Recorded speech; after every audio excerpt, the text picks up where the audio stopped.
మనం బతుకుని ఈఎంఐల పాలపడకుండా మరో మాట చెబుతా ఘాటుగా, ఈఎంఐ అంటే ఎవడి మాసికం వాడే పెట్టుకోవడం. అనుమానం ఎందుకు?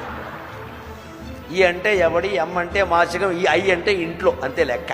పోయినవాడే నయం, వాడి మాసికం వాడి పెద్ద కొడుకు పెడతాడు. మనం బతుకుండగానే మాసికాన్ని పెట్టుకుంటున్నాడు. ఎందుకంటే నువ్వు 1వ తారీఖు రాగానే నువ్వు పొద్దున్న మొహం కడుక్కుంటుంటే ఓ మెసేజ్ వస్తుంది, your package 2 lakhs credited in your account. అబ్బా యా అన్నావు, నువ్వు బ్రష్ నోట్లోంచి బయటకు వచ్చింది.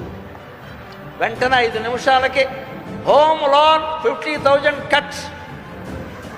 ఇంకో 5 నిమిషాలకి సోఫా లోన్ 5,000 కట్స్.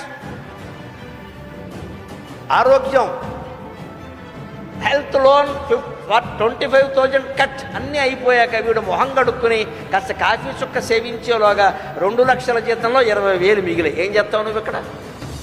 మళ్ళీ 29 రోజులు అడుక్కోవలసిందే. ఇన్ని మెసేజ్లు ఎందుకు?